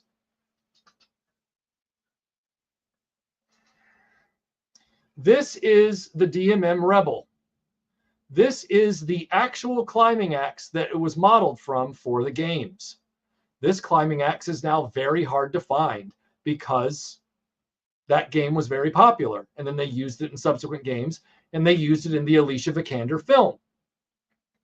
Climbing axes have a sole purpose. That is to keep you alive while you're climbing up very, very high precipices that are very treacherous. So these pieces do not move. They are literally Allen bolted in place. The back piece, the awl, I think it's called, and then the front blade. These are nothing to play around with. They are not a kid's gimmick. And yes, they're very sharp, and you sharpen them before a climb. And if you swung this into somebody's head, that would not be a good day for them or for your criminal record future. I'll put it that way. These are very hard to find. That's how much I love all aspects of a lot of the Tomb Raider saga. When I like part of the Tomb Raider saga, I will go after it. So even though this is a Survivor trilogy thing, it's one of the coolest things in the Survivor trilogy. So I tracked one of these rare, I have two of them actually. I tracked them down, and it took me a long time. And thank you to Stephen Radcliffe for being my dropship surrogate to get these, because these were made in Wales. These are a British climbing axe, and they don't make them anymore. So there's that. So yeah, the whole Tomb Raider situation is, from the Netflix perspective, has been very disappointing. We did not get a unified Lara, let alone the classic Lara that we all would have preferred. It's yet another kick the can down the road of this Survivor saga thing. And I have a feeling that Crystal Dynamics' hands were all in it, because they've been dragging their feet on that next game, trying to set up deals with Amazon. And they probably weren't ready to literally debut unified Lara like they thought. And they didn't want a Netflix show to be that debut. I'm sure they want the mainline game to be it if they don't chicken out this time. They've already chickened out 3 times. Rise, Shadow, and now Legend of the Tomb Raider on Netflix. They've chickened out every time. So I just came at this show going, wow, they haven't accomplished anything. They don't know who their audience is, and they're not comfortable with their own IP. This is the most vanilla it's ever gotten. Like, this is the most vanilla it's ever gotten. Yeah, Coxie, I've got the X, and again, these are replicated, but not in metal. Like, these are replicated in resin for cosplayers. This is not a replica. This is the real DMM Rebel. Like, this is a metal, actual functional climbing axe. It is not a prop. So yeah, it's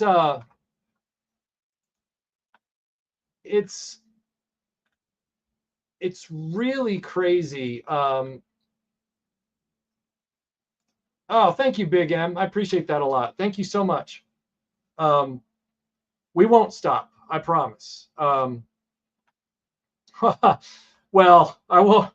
I have rock climbed in the past when I was a Boy Scout and did high adventure trips, and I've done some cliff climbing even on school trips in Britain and stuff like that were like actual coastal faces of Dorset and stuff like that. But it's been a really long time. I won't say that I'm you know, I've abseiled and rock climbed and things like that, but I'll never say that I have a lot of experience with it. But as far as like sort of academic knowledge of it, and then in the context of the DMM Rebel and its function in the Tomb Raider games, yes, I've kept up with it. So it's funny, Jason. So yeah, I'm wondering why they even pushed this thing out there to begin with. I'm wondering why they kept saying, "Oh, it's for adults," but then it's not. But it's for adults. But no, looking at it, it's not. In every aspect, it's not. I'm shocked. I'm shocked by this, and I shouldn't be surprised, because in many ways it's like the situation with Disney and Indy. It's like the situation with Star Wars and Disney. It's like the situation with Star Trek. You have people who own the IP, but they didn't create the IP, and now they have all these problems with it that are self-created. They're self-generated. The audience never had any problem with the IP. They still want the original IP, and it's the company that won't give it to them. I find it very interesting that these remastered games that Crystal Dynamics wouldn't make, so they licensed them out. They literally delegated the task out to another company, Aspyr. Aspyr then makes this game in February of this year is when it was released. They hired the fans to do the game. Okay, they literally found the best fan artists and programmers in the Tomb Raider community who've been modding the games and doing digital art and all that stuff. And they brought them onto the creative team. And the game did so well within, only since February, that game of that remastered trilogy of the first 3 games has done so well that they've immediately, as of like 3 weeks ago, they've greenlit the other 3 games for immediate remaster through the same company. Crystal Dynamics isn't doing it. It's Aspyr. Well, Aspyr and Saber. And it's like, these games are the ones, not the one on the right, but the other 2, the one in the middle and the one on the left. These games are the ones that had some programming bugs and problems. They're kind of like the notorious underdogs of the series. And yet they're like so confident in the sales of the last ones, and now they're the ones listening to the fans and saying, "Oh, well, they want these too, so let's take a crack at them to bring them up to snuff on modern hardware." They're probably going to do really well too. I'll be buying them, just like I bought the last set. And meanwhile, Crystal Dynamics is like outsourcing their television and movie aspirations to Amazon. They've basically partnered, which is outsourcing their next game to Amazon. They've sublet this over to Netflix, but probably weren't able to keep their hands out of the pie, so that's why it turned out the way it did. I can't guarantee that the entire result is their fault, but I would put some of the blame on them for this because of their inability to get away from Survivor Lara, who has turned out to be sort of a kind of a after the original 2013 game, this version of the character whiffed, because they let her overstay her welcome, and now they're not sure how to go forward with this character, and they are obsessed with the idea that this unified Lara is going to be the answer. And while that's not the worst thing we can hope for, it's certainly not them stretching themselves, because if they're adamant in their claim that this is the first appearance of unified Lara, then they've already backed off this. Then they have all, because this Lara, I know you can't see it, but this Lara is wearing the shorts and has the high hiking boots, the high lace hiking boots. So this Lara does not. This Lara is still Shadow of the Tomb Raider Lara with like the sort of like tactical outdoor pants and the sort of like moisture wicking, tank top on and stuff. Like it's not the same character at all. And all the daddy issues, which definitely isn't the classic character. So, well, with that, I have hopefully given you guys an idea as to how I feel about the Netflix Tomb Raider show. Kind of a joke, but that's all I got for tonight. Thanks for sticking with me for an hour 40. Any questions? Questions from the audience? Questions from the auditorium for the panel? Isn't it crazy? Fans making a great product. I know, right? Yeah. I'm very curious because they did aside from some of the modern controls, which isn't really a problem because you can switch back in the first set they did, the first trilogy of remasters, you can switch back over to the classic controls. Their modern control setup I didn't think was very effective, but I have a lot of muscle memory for the original controls, so I was fine to switch back over. Little bit of a disappointment, but I'm really glad the classic controls were still baked in, so I have no complaints on that score. So I'll be very curious to see how they spruce up the problematic games. And when I say that, I mean programming problematic, like buggy. I think they'll fix a lot. I think they'll do a lot of justice to them, making them playable. Let's see. Well, thanks, Clyde. I appreciate the kind words. Appreciate it. Thanks for being here. Thank you. But yeah, so Mr. Whippy, yeah, exactly, Pete, exactly. Oh, dude, I look. As much as I ironically, took the piss out of that show, I would rush out and get a sequel disc for that show. Like if they said we're doing a second one, I would totally be there just to see what ridiculous stuff they do next. Like the show, for all of its ridiculousness, because I did all that work on that video and kind of like, you get to know it when you do a video about it. It has a soft spot in my heart. Like, because yeah, I mean, I'd go after a sequel for it, sure. And then I'd do a video about it. Let's see. I'm curious how the Lara Croft games, starting with Guardian of Light, fit in with developing the various games. Yeah, they're considered offshoot action games of the classic sort of like Legend Underworld timeline. So they fit into the whole Crystal Dynamics original reboot of the character, not the Survivor reboot. So they kind of flow into that whole dual pistols Lara.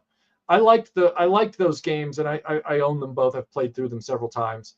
They're a little different, so they're not like mainline story, but they're a really fun series of games to play. So we better stick with the Revision Tomb Raider animated series here on YouTube. Yeah, Revisioned is interesting because it's like a series of shorts that they did back in the day. They're a little artsy, because it's all different animators doing the different ones, and they're kind of high concept. But I think they're far more interesting to watch than this pile of pablum. Do you think it will get worse before it gets better? Yeah, I think it will be stuff. I think it will, because knowing what I know about Crystal Dynamics, I don't have a lot of hope that they're going to back off this this collision course with themselves. Like I think the collision course with themselves is inevitable.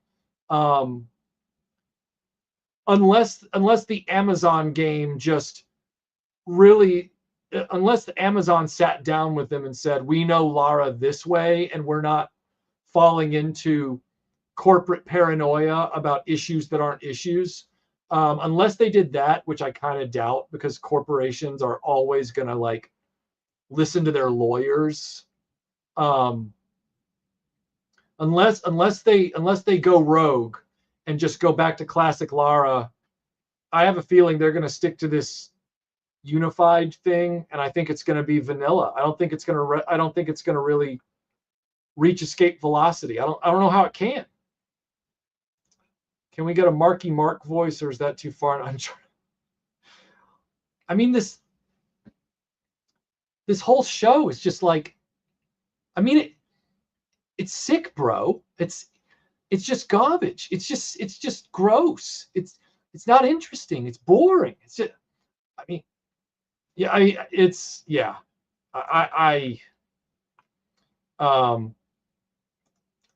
mean, them bringing Uncharted back is really shocking because, they said the series was ending, and they ended it, and now they're like, oh, we could really use some of that Uncharted money.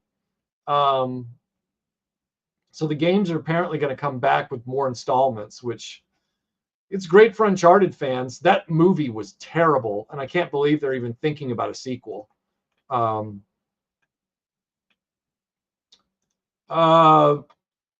Didn't I just show you what I liked for? I literally own the ones I like, which are the HK USP matches. You need to scrub back in the stream because I showed what I literally, pulled together at great both expense and dedication. The HK USP matches are not 7. In fact, these are the HK USPs on this shirt, which I consider her actual sidearms. They are not 7. Why would you ask that question like you're trying to read my mind? I don't even recall saying that in this stream.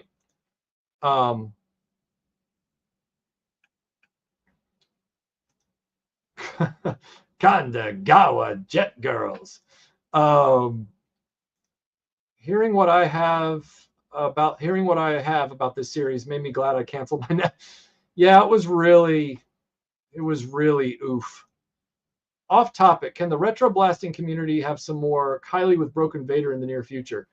Why, yes. Yes, it can. I can make that happen for you, sir. Thanks for asking. None whatsoever, Rock Prime. None at all. Oh my God. Jason. Yeah, they do. I will never forget the look on the main story runner's face in that call. The guy got visibly frustrated by the idea that anything but unified Lara should be merchandised. Like, he was visibly annoyed because he knew that the implication was nobody likes my grand plan. Yet another entity interested in the brand, but not my version of the brand. And it's like, well, your version is increasingly ticking off more and more fans as time goes on. You're eroding your core fan base. Right now, a lot of them are still, including myself, holding out a little bit of hope, not for the animated stuff and the movie adaptations. That anything involving that Phoebe Waller-Bridge writer, she's writing it. She's not starring in it, but she's writing it. You can just write that off because that's going to be dead on arrival. But the mainline games is where you still have hope. And again, the first installment of the Survivor trilogy was not bad. It was if they had done what they said they were going to do, it would have been really good. To then move from that game to the classic Lara again. Because remember, there was no unified Lara back then. They said they were going to roll right into the Tomb Raider we remember, which can be 96 classic or Legend Underworld is basically the same character. Like, great. Barring the mommy issues, it was the same character. But if they stick to their plan, because they're not sticking to their guns, they've jettisoned the guns. If they're sticking to their plan, if they're sticking to the plan, that they're gonna misfire that bow and arrow, and it's gonna slap them in the face.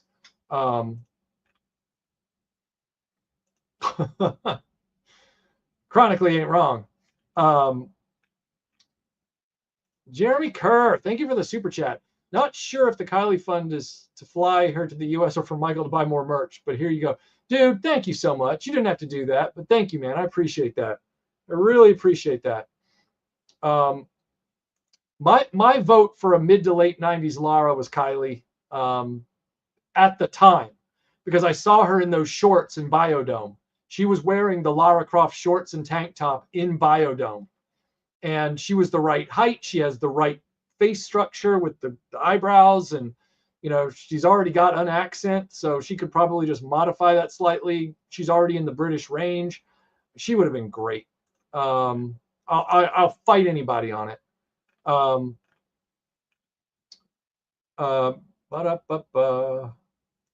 Yeah, I need to hop back to get all the takes, which I will do, but I don't like the sound of Unified Lara. Unified Lara is turning into a confused nothing burger. A confused nothing burger. Yeah, totally agree. She would have as well. Yeah, even Kate Beckinsale would have been good at the time. And people were saying it at the time, and then it just, never really happened. Biodome is only worth remembering for Kylie. That I'll put that on a t-shirt. So yeah, Chronically says, I'm holding my breath, not for the show, but because nothing is good anymore and I'm tired of it. Yeah. I'm holding my breath for the game. So we'll see.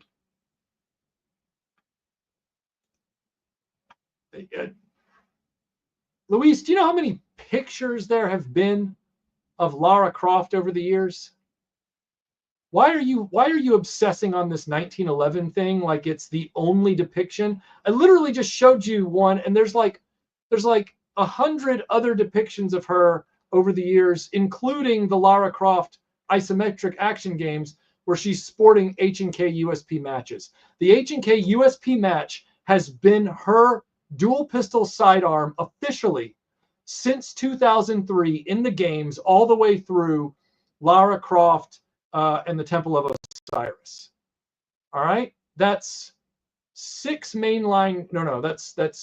mainline games, 2 offshoot games, and a number of other games that they've done, not including artwork, comic books, everything else. So the 1911s are not the only option for Lara's sidearms. As a matter of fact, her original sidearms, way back in the day, at the very beginning of the franchise, even though the graphics weren't depicting them very well, were Browning high powers. And then for a while, she was carrying like by Tomb Raider 4, they had marketing depictions of her with twin Desert Eagles. So I don't know why you're like saying they only depict her with 1911s. They don't. So get off Stuck. Could somebody like take the cartridge out of Luis and blow on it and put it back in and try the game again? God, he's pulling a Howard Hughes here. Patton, thank you for the $5. Are you interested in the 4 through 6 remasters? Yeah, I said I was going to get them earlier, just a few minutes ago. I said I was going to buy them. Apparently they vote, yeah, Angel of Darkness added all the cut content. You must have jumped out for a minute because I brought that up a few minutes ago. But thank you for the super chat. Yes, I'll be getting them just like I bought the other remasters.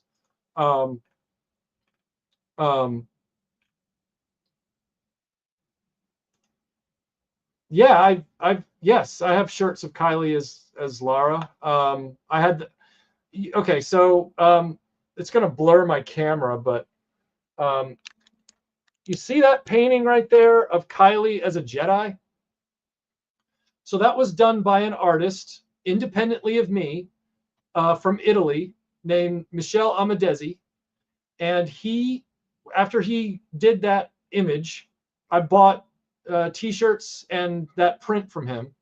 And then I commissioned him to do an image of Kylie as Lara in the classic, like how she might have looked in a 90s, like a mid 90s movie as Lara. And he did the image And then I turned around and I got that made into prints and a t-shirt. I own that image. And I've only made them for myself. And I've worn those in a ton of videos. Like I've worn those shirts. Ask everybody in the chat. They've seen that shirt a bazillion times in various videos and Patreon messages and all kinds of stuff. So yes, I have a commissioned image painting of Kylie as Lara, because she would have been great.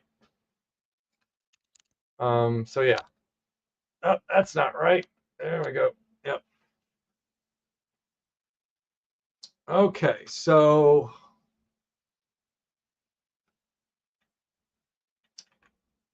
how about Lara Croft with big feet?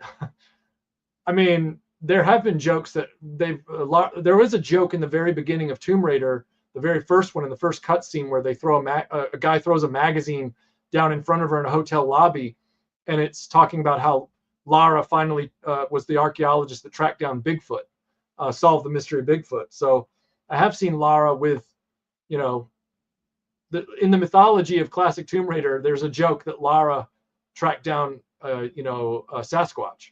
So don't spread falsehoods, Master Son. You're gonna, it was a trade-off. I was naturally gonna throw on the Kylie Lara shirt tonight because it was Tomb Raider, and then I thought, well, no, I'm talking about Tomb Raider that is, not Tomb Raider that I want to be. So I put this shirt on because this is, another amazing shirt from a great Tomb Raider fan artist. So that's true. I also designed and own a Kandagawa Jet Girls shirt. So, yep. Let's see. Just looking in the chat here. I missed your thoughts on the latest Tomb Raider movie. The latest Tomb Raider movie was, if they had like I said, if they had followed the plot of the original game that they were based on, meaning 2013, if they had truly taken that plot and done it beat for beat and not cheaped out and made it PG-13, if they had made that the R-rated story that it was, and then followed both the action plot and the supernatural part of the plot to the letter, because they changed both of them, compressed locations, they made the tomb itself very boring. Like it was really shockingly boring by the end. There's some good sequences in it, but the movie falls apart right at the beginning of the second act. Like it just, right as when you find out that her dad is still alive and he's like all Jumanji'd and stuff, the whole thing collapses. And the odd part is it collapses right in the moment you think it's going to get good. Like right in the moment where you're like, oh, maybe the film just had a weak opening act, but this second act, it had a weak opening act, but it looks like we're about to go into an amazing like mid-second act. And it's like, nope, it is now going to cut its own throat right here. Like, I've never seen a movie donkey punch itself before. And this one did it. And it was just like, dang, which is too bad. It's too bad. Maybe one day I'll make a video talking about it, but like a review. But yeah, it's disappointing to say the least. I'm glad Irish pop rock band U2 sang the theme song Elevation. Yeah, that's a really good song. I'm not real wild about any Tomb Raider movie, but I do have all the soundtracks, and that's a favorite of mine. It definitely is, Lewis. It's a diet soda version of 2013 by far. Yeah, and it's too bad, because if they had done a 2013 live action adaptation like to the letter, dang, that would have been a daring cool movie. Really, really good movie. Yeah, and in that regard, they would shoot water at high velocity and knock the swimsuits off of the other contestants if it's Kandagawa Jet Girls. Lara found Bigfoot after it fought the $6 million man. Very likely. Very likely. Well, everyone, unless there are no further questions, I guess I'll call it tonight because we've been on exactly 2 hours. Oh, we have one question from King Eric the Greatest. Who's a better treasure seeker, Indy or Lara? Well, you're probably going to be surprised by my answer on that because I don't see it as treasure seeker so much as who's consistently had the better runtime of entertainment. If you're talking a number of better mainline stories per story, Lara wins. If you're talking the better number of comic book spin-off stories, Lara wins. So, price by volume, priced by volume or measured by volume, Lara wins that competition. She's definitely inspired by Indiana Jones, but she was inspired by Indiana Jones to then be the Indy of a different medium, which is video games. She can't compete with Indy in the cinema department. Indy has 3 stellar movies on screen. Lara's had none. No, she's had 3 attempts and none. Indy's had 5 attempts with 3 good ones. Lara, though, has Indy beat on longevity because Lara will go on. They stuck to the idea that she was part James Bond, part Indiana Jones, and part of that James Bond element was they're not afraid. Between the video games and the movies, they have shown they're not afraid to cast different people to play Lara, which will keep the character going. Whereas with Indy, Disney already finds that's the thing. Even though Crystal Dynamics is reticent about the property, they have made sure that they're going to try and keep the property going, misguided as they're approaching it. Disney finds Indiana Jones problematic on their end, stupidly, but they've decided, let's just let Harrison say he's the last one, and then we'll just say that too. And then maybe we'll make a video game every now and then, but we're not going to make movies anymore. Wow, okay, well, buy for that. So Tomb Raider wins the race on that one too. Tomb Raider's going to go on longer than Indy would have, and that's too bad. So if you're asking me about the franchises, I would say that Indy has the better setting. Indy's films typically have higher stakes that are more believable as far as like what the stakes are. You get the sense that the stakes are far more grave than most of the Tomb Raider stories. Some of them, like the original 96 Tomb Raider, have really great high stakes. Some of them are just middling. Some of them stink. But then again, some of the stakes in some of those indie movies suck, like Dial of Destiny. They're not even there. But overall, I think Lara has Indy beat in so many categories. And I'm trying to be objective about that. Do I have my books? What are you referring to? I have all the Indiana Jones Marvel comics. I have all the Tomb Raider Top Cow comics.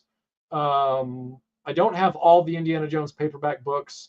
I don't have all the Tomb Raider paperbacks, although there weren't as many as for Indy. So, yeah. I don't have any. I don't have all of the Indie Dark Horse stuff yet, but I'm working on it.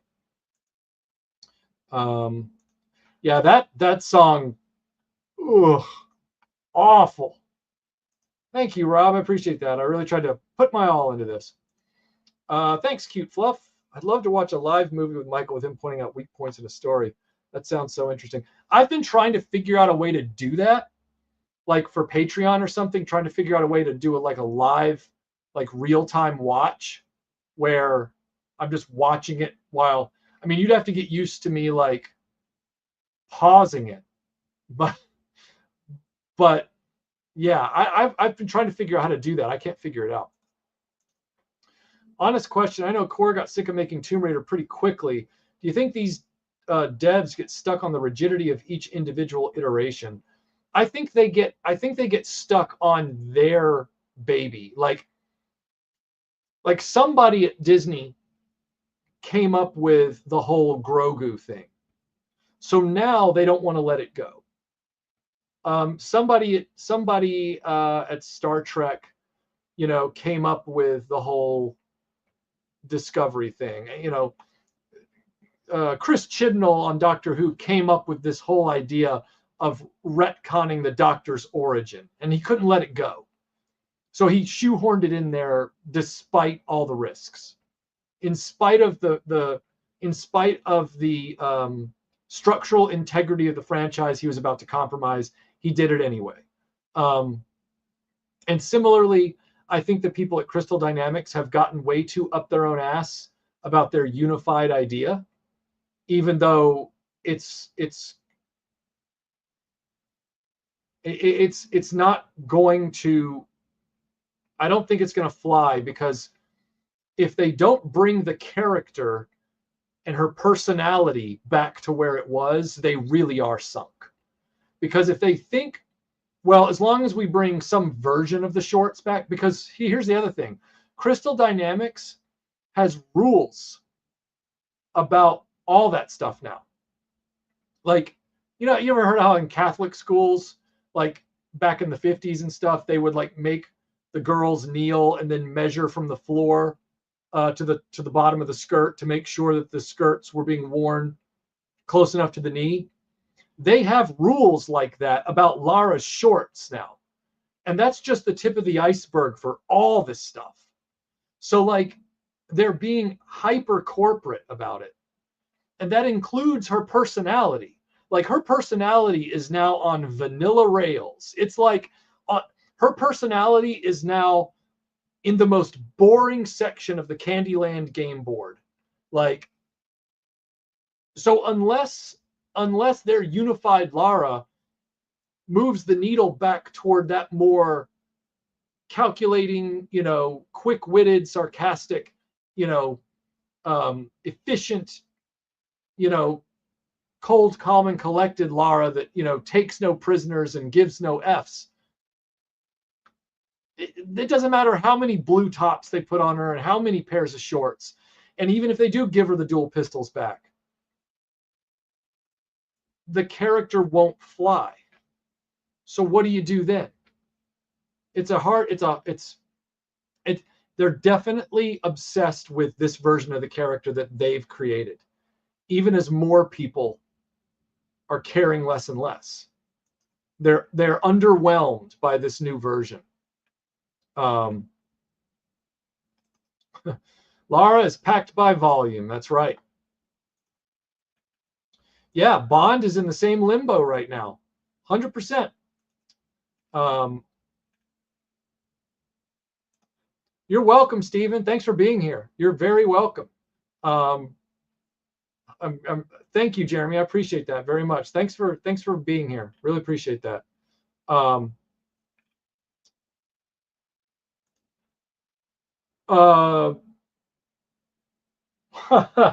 This? No, these are coasters. Master Son gave me these. These are drink coasters. They're silicone that they just look like discs. No, they're not real. I would love to do that. I really enjoyed No Mixed Feelings. I loved it. No problem, Patrick. No problem. You don't have to do that, sir, but I agree with you. I hope they go back to the original. I think you'll enjoy this stream a lot. So if you're invested in the original Tomb Raider concept, I think you'll enjoy the replay on this stream for sure. Give them enough time and there will be no personality to work. That is true. By taking no risks and giving the character no personality at all, we will thereby offend no one and turn away everyone. There's always going to be somebody that gets offended over nothing. And if you keep chasing those crazies, you will stamp out any allure your franchise has. Art is risk. So thanks for hanging in there with us, Patton. Have a great night. Sleep well. The corporations and social media, hand wringers, they're the ones that make the rules. And the social media hand wringers then get to the real media, who then write, like when I say real media, I mean like, Screen Rant and Slash Film and Games Radar and all those stupid websites. And then they make outrage pieces about this to stir up more controversy, to get more clicks over non-issues. And then these franchises just suffer more. It's sad. Look, even if you take away the story elements or the worries about the story elements of this show, Cute Fluff, just the lack of animation quality and the fact that it feels like a kid's show, even though it's supposed to be for adults, it's so the show is so patronizing in its style and in its low budget staccato animation. It's insulting. It's insulting. I can't believe we waited 4 years and got that. Unbelievable. When you iron a shirt so it fits everyone, no one. Yeah. Yes. Yes. Yes. Oh my God, Patrick, thank you, man. You didn't have to do that. Thanks for the 50 Canadian. It worked this time. I'm looking forward to your Rogue One video. Your little teaser on Patreon just helps to make us all more excited to see it. Thank you, man. I've been writing my butt off on that video, and it's at 35 pages and counting. I'm hoping Indy 5 ended up being 105 pages, 101 official, 4 pages of notes and pickups. I'm really hoping that Rogue One doesn't come anywhere near that, because I'd like to get this video done this month. But we'll just have to see. The writing continues tomorrow, so we shall see. But thanks for the support. I really appreciate that a lot. You guys keep the lights on, and you guys keep everything moving. It's hard sometimes to run a channel that doesn't e-bag and doesn't annoy subscribers with multiple mid-roll ads and then still make the mortgage. So the fact that you have that much faith in this channel, that you don't even, that you're just in, you just from the goodness of your heart or your enthusiasm, you just do something like this, that's what means the world to me. And it does literally keep the lights on. Thank you, sir. Thank you so much. And thank you to all of you who are here on the stream tonight. All the clicks help, all the views help, all of it. So guys, I think that's a good way to end tonight. Guys and gals, thank you so much. Don't feel silly, Paul. I don't know why you'd feel silly. Don't feel silly at all. I don't recall anything happening where you did. So or why you should. But you guys, seriously, you want more? You want more what? Meaning like another live stream, or we got to get War Stories going again, Master Son. We got to get that Masters of the Air thing going. Join Patreon. We have cookies. Like now. Oh yeah, thanks everybody. If you could hit the like button, that'd be awesome, because people like to downvote my streams because they can't handle an honest YouTuber who doesn't pander and shill. All right, everyone. Thank you again. Thanks for supporting the channel. Thanks for being here. Thanks for having fun tonight talking about this Netflix show. I know you guys wanted to know my take. I hope it wasn't too harsh, brutal. I don't really care if it's too harsh, but I know some of you care if it's too harsh. Just know that I don't care if it's too harsh on my end, but I'm not intending to beat you up on your end. All right? That's why I said that. So you guys have a great night. Have a great week. And I'll see you soon. Bye, everybody. Thanks again.